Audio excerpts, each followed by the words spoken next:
វិសាខបូជាគឺជាបុណ្យដ៏ធំមួយក្នុងព្រះពុទ្ធសាសនាដែលកម្ពុជាបានចាត់ទុកជាបុណ្យជាតិ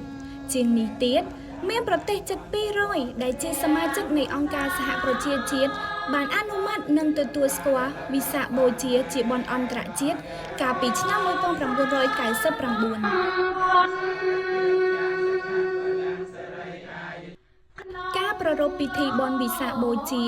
ដើម្បីរំលឹកដល់ព្រឹត្តិការណ៍ដ៏ពិសេសចំនួន3ទាក់ទងនឹងព្រះសម្មាសម្ពុទ្ធរួមមានព្រឹត្តិការណ៍នៃការប្រសូតការត្រាស់ដឹងនិងការចូលព្រះបរិនិព្វាន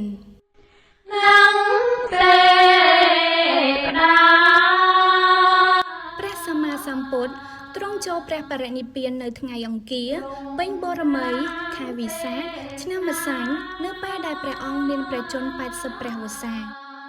ហូតមកដល់ពេលនេះព្រះសក្យមុនីបានរលត់សង្ខារអស់រយៈពេល2568ឆ្នាំហើយព្រះអង្គទ្រង់ប្រសូតត្រាស់ដឹងនិងបរិនិព្វានក្នុងថ្ងៃ15កើតពេញបូរមីខែវិសាខដូចគ្នាខុសតែឆ្នាំប៉ុណ្ណោះដូច្នេះបុណ្យវិសាខបូជាតំណាងឲ្យថ្ងៃទាំង3តាក់ទងនឹងដំណើរជីវិតរបស់ព្រះសម្មាសម្ពុទ្ធតាក់ទងនឹងកំណើតបុណ្យវិសាខបូជានៅក្នុងសង្គមខ្មែរតាមការចុះផ្សាយរបស់គេហទំព័រ5000ឆ្នាំបានបញ្ជាក់ថាបុណ្យវិសាខបូជាតាមដែលចាស់ទុំអ្នកមុខអ្នកការទាំងឡាយដំណើរតគ្នាបានឲ្យដឹងថាគេបានផ្ដើមធ្វើនៅក្នុងរជ្ជកាលព្រះបាទព្រះអង្គឌួងដែលគង់នៅក្នុងឧដុង្គជាដំបូងព្រោះថា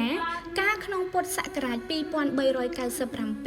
គ្រិស្តសករាជ1854សម្ដេចព្រះអង្គឌួងទ្រង់សពព្រះរាជហឫទ័យស្នើសុំឲ្យធ្វើទូទៅនៅក្នុងកម្ពុជារដ្ឋយើងអាចយកអត្ថន័យនៃបុណ្យវិសាខបូជា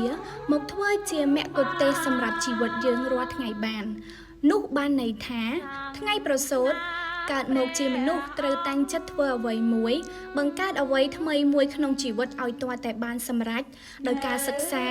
វឹកហាត់អប់រំខ្លួនតាមអរិយសច្ចៈ4ដែលព្រះពុទ្ធអង្គបានឈានមុនយើងនិងបានសម្រេចរួចមកហើយចំណែកថ្ងៃត្រាស់ដឹងការបានសម្រេចនៅអ្វីដែលខ្លួនបានតាំងចិត្តហើយក៏បីធ្វើឲ្យបានសម្រេចបាននោះទៅជាប្រយោជន៍ដល់ខ្លួននិងមនុស្សជាតិនិងចែកចាយការសម្រេចនិងវិធីដែលនាំឲ្យសម្រេចគោលដៅនោះដល់មនុស្សជាតិទូទៅ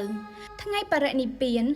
សេចក្តីស្លាប់គឺជាធម្មជាតិរបស់សពមនុស្សសត្វក្នុងឋានៈជាមនុស្សមុននឹងស្លាប់ក៏បីមានមរតកណាមួយដែលមនុស្សជំនាន់ក្រោយអាចយកទៅប្រើជាប្រយោជន៍សម្រាប់កសាងខ្លួនសង្គមនិងបរិស្ថានឲ្យស្ថិតស្ថេរយូរអង្វែង